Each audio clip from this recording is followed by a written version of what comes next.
Hola, ¿cómo están? Soy Barto y sin más preámbulos les voy a presentar la segunda parte de los guerreros más poderosos de la Edad Media. Ante todo, una disculpa por demorar tanto tiempo en subir la segunda parte. Número 5. En 1099, crueles, sangrientos y salvajes bárbaros entraron en la ciudad santa de Jerusalén, quemaron las casas, derribaron las torres y pasaron por la espada a todos los hombres de la ciudad, árabes, judíos, niños, ancianos, todos fueron masacrados. Los bárbaros tiñeron la ciudad santa de rojo, los cadáveres se contaban por miles. Así, los árabes veían a los cristianos. Este hecho jamás sería olvidado por el mundo islámico. Los musulmanes no pudieron unirse, pero un hombre, un caudillo y el máximo héroe del Islam unió a los árabes para cobrar venganza.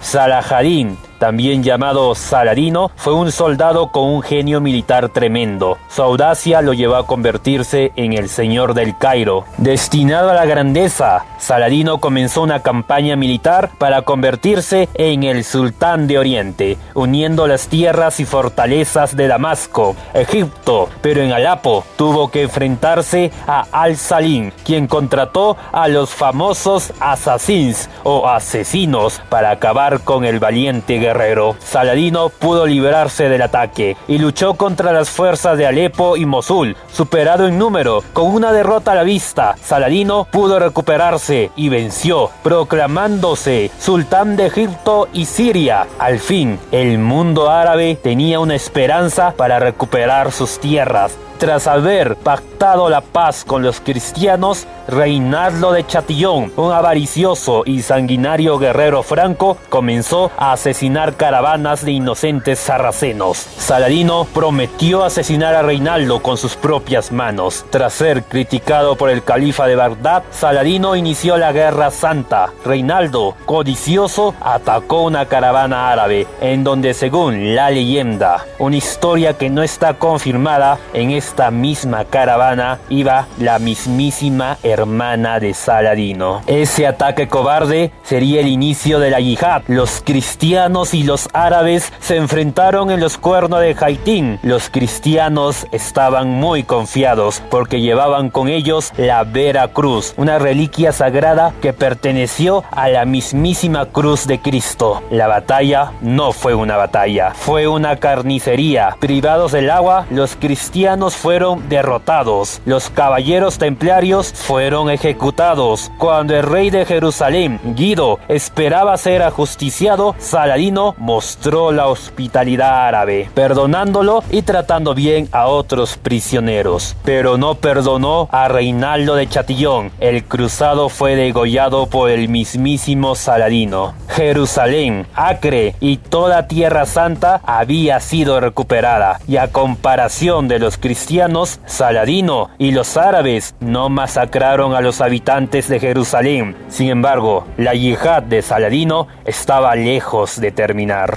Los reyes más poderosos de Europa llegaban a Tierra Santa. La tercera cruzada había iniciado. El rey inglés Ricardo Corazón de León y sus aliados comenzaron el asedio a Acre, capturando a 3.000 prisioneros. Saladino, preocupado por sus hombres, decidió hacer un intercambio con Ricardo, ofreciéndole la Vera Cruz por sus hombres, pero Ricardo incumplió su promesa y decapitó a todos los prisioneros. Saladino, furioso, decidió enviar la Vera Cruz a la Meca. La reliquia jamás fue recuperada. Ricardo logró vencer a Saladino. Los señores musulmanes comenzaron a perder la fe en el sultán y amenazaban con quitarle el apoyo. Antes de comenzar el asedio a Jerusalén, Ricardo dejó Tierra Santa. No podía mantener la ciudad, rodeado de ejércitos árabes, y Saladino pudo conservar la ciudad santa. Pero solo 2 años después, el sultán, guerrero y héroe, murió. El mundo árabe se volvió a desunir, pero jamás olvidaron a Saladino. Incluso hoy, en los cafés donde se reúnen los ciudadanos, se cuentan las historias,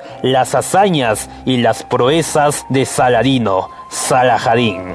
Puesto número 4. Los grandes personajes no tienen que ser necesariamente grandes conquistadores, sino también inteligentes y poderosos diplomáticos. En la Edad Media, los señores feudales, duques y lores opacaban la autoridad de reyes. En Alemania, un hombre fue el ejemplo de nacionalismo y lucha. Federico Barbarossa llevó al Sacro Imperio Romano Germánico a su esplendor. En aquellos días no había un Sacro Imperio Románico, solo un sinfín de ciudades-estados, señores feudales codiciosos con sus castillos y sus ejércitos. Barbarossa cambió todo, pues pensaba que como emperador todo el poder debería venir de él. Esa idea fue muy extraña en la Edad Media y pronto se ganó enemigos. A pesar de todo, en la Basílica de San Pedro en Roma, Barbarossa fue coronado Sacro Emperador Románico por el Papa. Pronto, los romanos iniciaron una revuelta y Barbarossa los aplacó, destruyéndolos y derrotándolos, quedándose como emperador. Pero eso fue el inicio de una lucha con el mismísimo Papa. El Papa pensaba que tenía más poder que el emperador y Barbarossa al mismo tiempo pensaba que tenía más poder sobre el Papa. Así, Barbarossa nombró a su propio Papa, un antipapa, para consolidar su poder en Roma. Luchar contra la Iglesia y la autoridad del Papa fue algo que solo Barbarossa pudo hacer en la Edad Media. Entonces, para defender al Papa, las ciudades-estados se unieron para crear la Liga Lombarda y enfrentarse al emperador. En una batalla decisiva, Barbarossa fue traicionado por su vasallo más poderoso, Enrique el León. Tras pactar la paz con los lombardos y con el Papa, el cual reconocía el poder del emperador, Barbarossa pudo mantener su poder en Italia y pronto, tras su reforma imperial, Alemania se volvió en el país más poderoso de Europa. Tras mandar al exilio a Enrique el León, el nuevo papa convocó una nueva cruzada. Barbarossa, que era el soberano más poderoso de aquellos días, llevó a miles de soldados para unirse con Ricardo Corazón de León y Felipe II de Francia para la tercera cruzada. El sultán Saladino le temía la experiencia y el poderío del ejército alemán.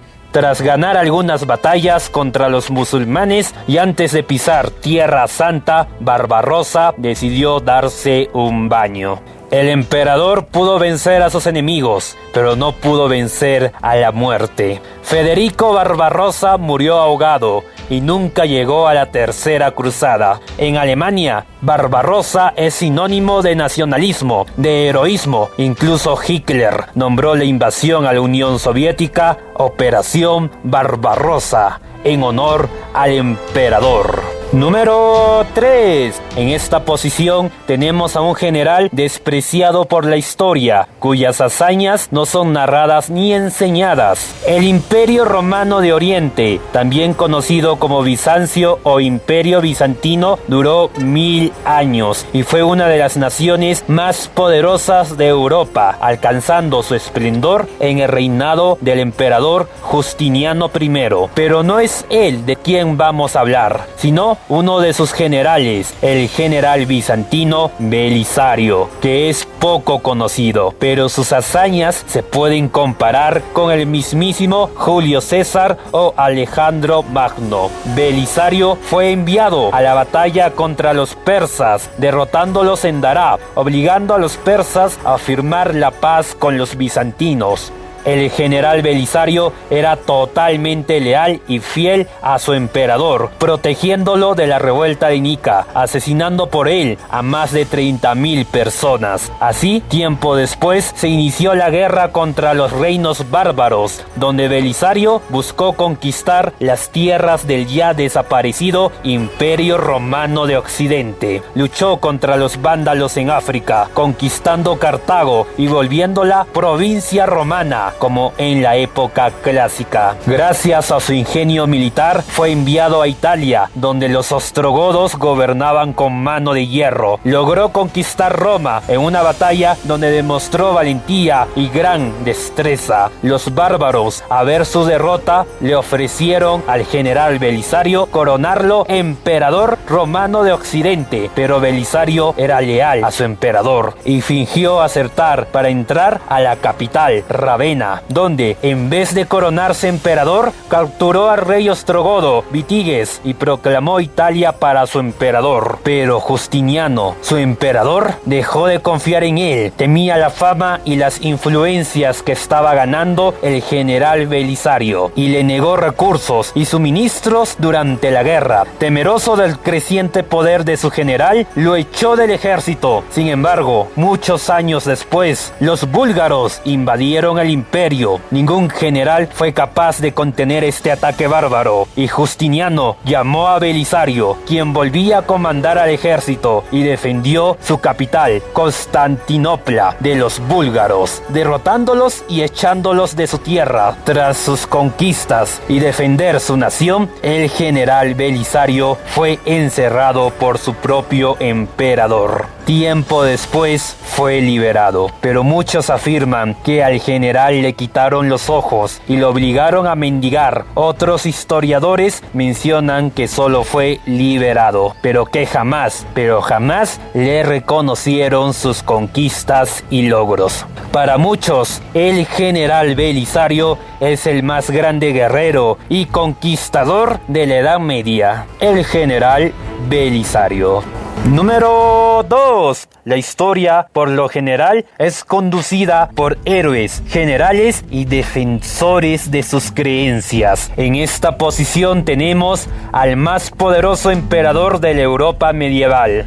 Después de destronar al último rey holgazán y defender a los cristianos de los árabes, Pipino el Breve se coronó rey de los francos, pero él no ocupa esta posición, sino su hijo, Carlos, quien pasaría a la historia como Carlos el Grande o Carlomagno. El imperio carolingio puso paz en Europa en una época oscura, peligrosa e incierta. Cuando el Papa se vio amenazado por los lombardos, Carlomagno cruzó los Alpes con rapidez, con furia, para proteger al Papa. Enfrentó a los lombardos y los derrotó en Pavia. Además de llevar la corona de plata de los francos, Carlomagno se puso la corona de hierro de los lombardos, coronándose rey de los francos y lombardos e iniciando una larga vida de conquistas y batallas. En la península ibérica, los musulmanes, resentidos por su derrota en Poitiers y con ansias de expandirse en Europa, se volvieron una amenaza latente. Carlomagno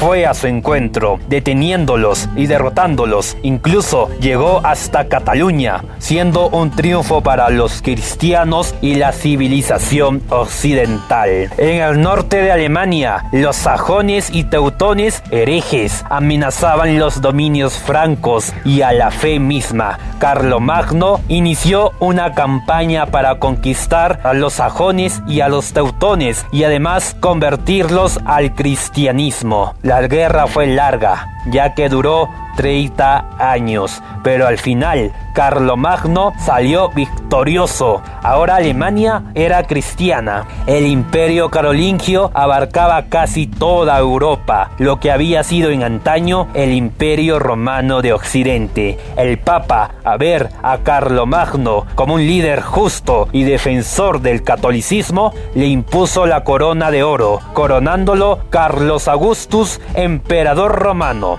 A su muerte, sus nietos pelearon por el poder, formándose diferentes reinos. Su imperio cayó en desgracia. Justo, ejemplar, guerrero y cristiano, Carlos el Grande, Carlomagno.